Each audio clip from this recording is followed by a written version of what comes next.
So ఇటీవల supreme court ఒక public service commission విషయంలో ఈ తీర్పు వెలువరించడం జరిగింది. సో ఆ తీర్పు ఏంటిదన్నది ఈ వీడియోలో తెలుసుకునేందుకు మనం ప్రయత్నిద్దాం. సో మొదటగా బ్యానర్ రీడింగ్ చూసుకుంటే, అసాధారణ పరిస్థితిలో తప్ప వెయిటింగ్ లిస్ట్ అభ్యర్థికి నియామక హక్కు లేదు అని స్పష్టం చేసిన supreme court Rajasthan public service commission versus Yatish జైన్లో సుప్రీంకోర్టు ఈ యొక్క తీర్పు ఇవ్వడం జరిగింది. సో ఒక్కసారి వివరాల్లోకి వెళ్తే, వెయిటింగ్ మరియు రిజర్వ్ జాబితాలో చేర్చబడిన అభ్యర్థికి నియామక హక్కు లేదని, అది కూడా తిరస్కరించలేని హక్కు కాదని సుప్రీంకోర్టు తీర్పు చెప్పింది.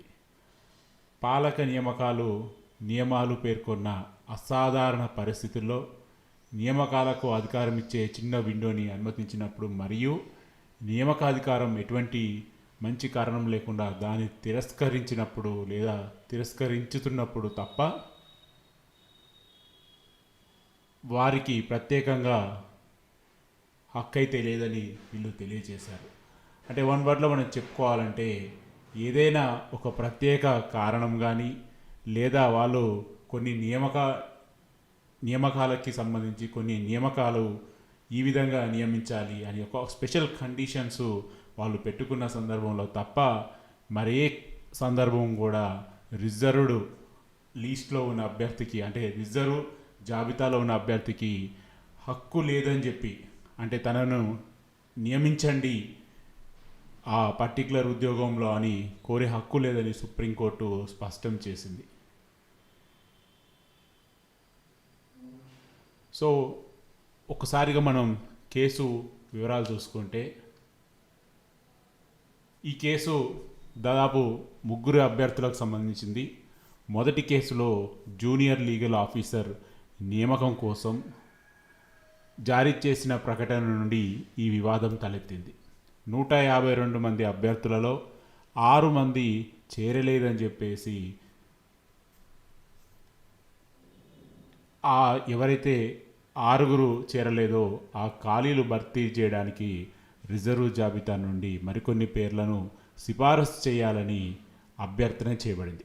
సో అసలు ఈ కేసు స్టార్ట్ అయింది ఏంటంటే, జూనియర్ లీగల్ ఆఫీసర్ కోసం 152 పోస్టులకి నోటిఫికేషన్ విడుదల చేశారు. దానికి 152 మంది అభ్యర్థులని సెలెక్ట్ చేశారు.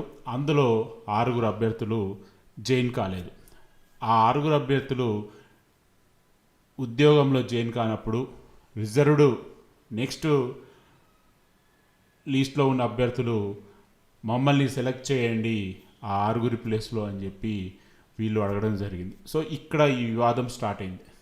అదేవిధంగా రెండో కేసులో కూడా అసిస్టెంట్ స్టాటిస్టికల్ ఆఫీసర్ ఏఎస్ఓ కూడా ఒక అభ్యర్థి చేరకపోవడం వల్ల ఏర్పడిన ఖాళీని భర్తీ చేయడానికి రిజర్వ్ జాబితా నుండి అభ్యర్థిని సిఫారసు చేయమని కూడా వాళ్ళు అడగడం జరిగింది.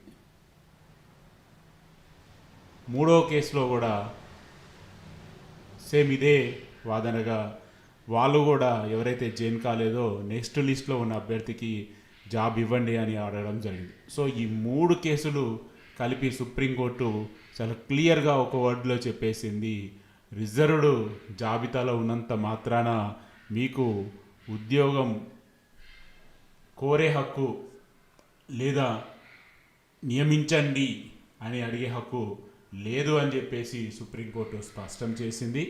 కేవలం ఆ రిక్రూట్మెంట్ ఏజెన్సీ ఏమైనా ప్రత్యేక నిబంధనలు పెట్టుకుంటే అటువంటప్పుడు వాళ్ళు ఆ ఉద్యోగాన్ని పొందొచ్చు అని చెప్పేసి చెప్పడం అయితే జరిగింది.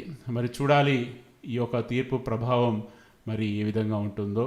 ఎందుకంటే ఇక్కడ జడ్జిమెంట్ 2 రకాలుగా ఉంది. ఒకటి, విద్యార్థులకైతే హక్కు లేదు, కానీ ఆ డిపార్ట్మెంట్స్ కానీ ఆ పబ్లిక్ సర్వీస్ కమిషన్స్ కానీ వాళ్ళు 6 నెలల్లోపు నెక్స్ట్ లిస్ట్ ఇస్తే దాన్ని అనుమతించవచ్చు అని చెప్పడం అనేది ఇక్కడ ఒక కీలకమైన అంశంగా మనం భావించవచ్చు. మరి చూడాలి రానున్న రోజుల్లో ఈ యొక్క జడ్జిమెంట్ ప్రభావం ఎన్ని నోటిఫికేషన్స్ మీద ఏ విధంగా పబ్లిక్ సర్వీస్ కమిషన్స్ అమలు చేస్తాయన్నది. సో ఇది ఫ్రెండ్స్ ప్రస్తుతం ఉన్నటువంటి అప్డేట్. మరొక అప్డేట్తో మళ్ళీ కలుద్దాం.